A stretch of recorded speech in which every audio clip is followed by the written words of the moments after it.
Olá, eu sou o pastor João Balbino e nesse vídeo nós veremos o conteúdo do capítulo 1 do nosso livro Mensagens para os Remanescentes.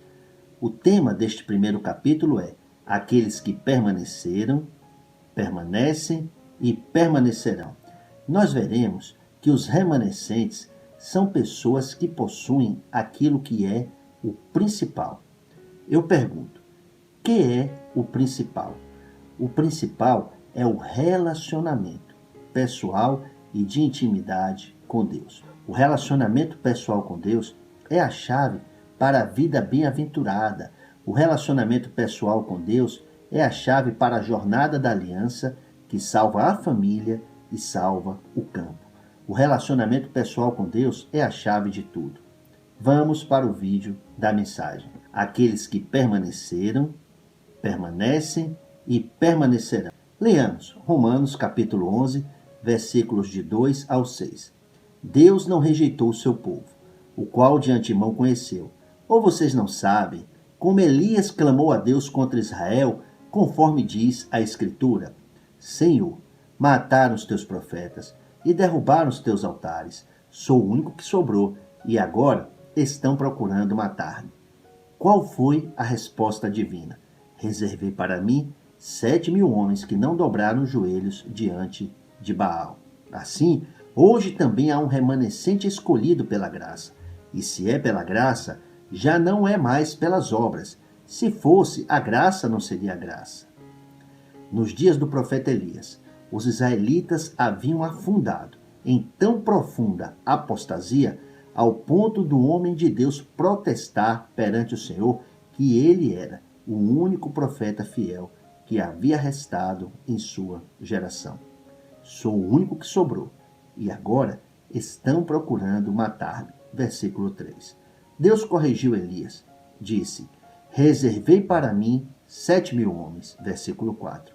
E nós precisamos prestar atenção na expressão reservei para mim.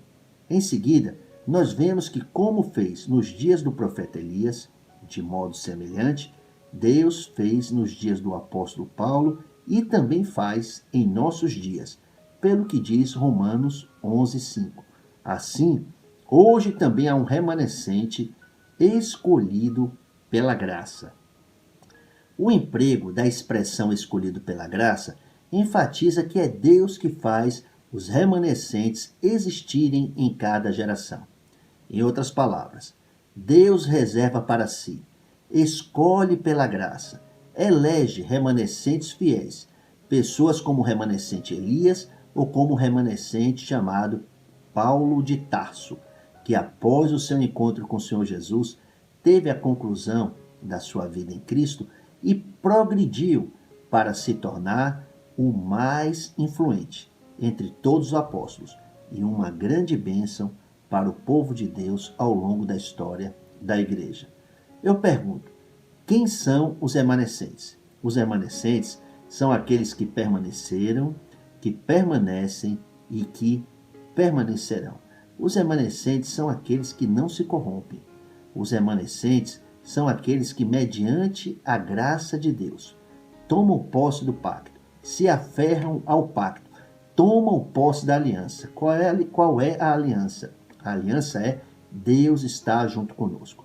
Os remanescentes são pessoas que, independentemente das circunstâncias, independentemente de se tudo vai bem ou se estão passando por provações, se estão sofrendo crises, se estão sofrendo ameaças, mantêm-se crentes no Senhor. Os remanescentes são pessoas como José. Aferrado ao pacto, José, mesmo diante de tudo que passou, não se deixou contaminar por sentimentos adoecidos. Ele viveu no topo espiritual e, no horário de Deus, foi alçado para o topo da cultura. José se tornou uma autoridade de grande prestígio no Egito, uma autoridade de grande poder e prestígio no Egito, e salvou Israel. José salvou o povo de Deus da morte pela fome na sua época. Segundo, Samuel. A Bíblia diz que em dias em que raramente o Senhor falava e as visões não eram frequentes, Quando a lâmpada de Deus já ia se apagando em Israel e a escuridão avançava para tomar conta de tudo, Deus achou Samuel deitado no santuário, onde se encontrava a arca de Deus. A arca da aliança é símbolo da presença de Deus em meio ao seu povo. Samuel ouviu a chamada do Senhor e respondeu com fé: Fala, pois o teu servo está ouvindo. 1 de Samuel, capítulo 3.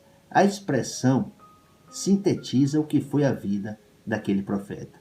Terceiro remanescente, Eliseu. Após ser chamado por Elias, Eliseu queimou a junta de bois, isso simbolizando a sua resposta de absoluta entrega à vocação celestial, revelando a disposição de seu coração em deixar a velha vida para trás, para viver exclusivamente para Deus. Na iminência do profeta Elias partir para estar com o Senhor, Eliseu pediu: Faze de mim o principal herdeiro de teu espírito profético. 2 de Reis, capítulo 2, versículo 9. Em outras palavras, a ambição de Eliseu era a plenitude do Espírito Santo. Quarto remanescente é Davi. Segundo Atos, capítulo 11, versículo 36, Davi serviu ao propósito de Deus em sua geração. Davi declarou: O Senhor é meu pastor, tu estás comigo. Salmos 23, versículos 1 e 4. Quando o gigante filisteu desafiadoramente lançou a afronta: Eu desafio hoje as tropas de Israel, mandem-me um homem para lutar sozinho comigo. 1 de Samuel, capítulo 17, versículo 10. Os israelitas, eles foram tomados pelo pavor, sofreram afronta, mas não foram capazes de dar qualquer resposta. Isso aconteceu porque eles haviam perdido o evangelho.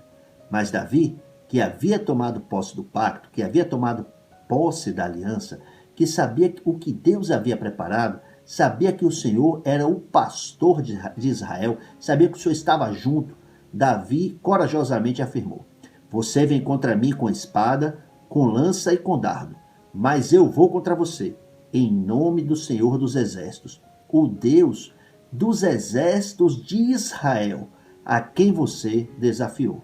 1 Samuel, capítulo 17, versículo 45. Isso significou o fim do filisteu, significou a vitória para Israel. Por meio do profeta Natã, o Senhor falou a Davi, 2 de Samuel, capítulo 7, versículos 8 e 9. Eu o tirei das pastagens, onde cuidava dos rebanhos, para ser o soberano do meu povo Israel. Isso é o topo da cultura. Sempre estive com você, por onde você andou. Isso é a presença de Deus, isso é o cume espiritual. E eliminei todos os seus inimigos. Isso é vitória na batalha. Agora, promessa de Deus, eu o farei tão famoso quanto os homens mais importantes da terra. Quinto remanescente é Daniel. Quando jovem, Daniel testemunhou os horrores da guerra e foi levado cativo para a Babilônia. No cativeiro, manteve-se aferrado ao pacto. Sua primeira decisão foi não se tornar impuro com a comida e com o vinho do rei. Daniel, capítulo 1, versículo 8.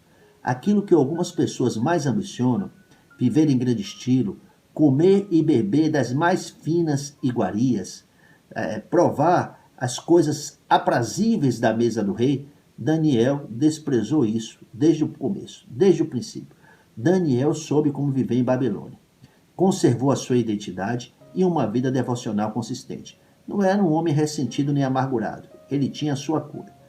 3 vezes por dia, ele se ajoelhava e orava, agradecendo ao seu Deus. Daniel capítulo 6, versículo 10. A vida de oração é fundamental.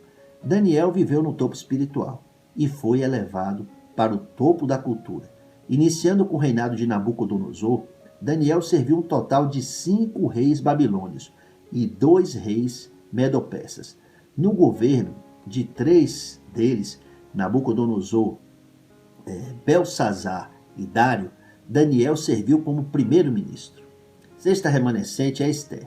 Sob o jugo do Império Persa, Esté era uma simples cativa judia. Do meio de seu povo, Esté foi elevada ao topo da cultura. Foi instada à posição de rainha da Pérsia. Esté salvou o povo de Deus da destruição pela espada em sua época. No momento decisivo, Esté conclamou os judeus que estavam em Susã para que jejuassem e orassem em seu favor. Esther teve a conclusão de sua vida, que foi que ela disse: irei ao rei, ainda que seja contra a lei. Se eu tiver que morrer, morrerei. Esther, capítulo 4, versículo 16. O sétimo remanescente é o apóstolo Paulo. Paulo chegou à conclusão da sua vida em Cristo. Ele escreveu: fui crucificado com Cristo. Assim já não sou eu quem vive, mas Cristo vive em mim. Gálatas capítulo 2, versículo 20. Paulo foi de longe o mais influente entre todos os apóstolos, cuja pena, por meio de 13 epístolas, Deus se valeu para abençoar pessoas no mundo inteiro ao longo dos séculos. Paulo entrou em Roma sob custódia. Chegou em Roma algemado, o prisioneiro de Jesus Cristo, o embaixador preso em correntes, conforme Efésios 6:20. Chegou em Roma para ser testemunha de Jesus Cristo aos judeus, Atos 28, 17 ao 29, e aos gentios, Atos 28, 28 a 31, aos soldados romanos e aos do palácio de César, Filipenses 1:12 e 4:22.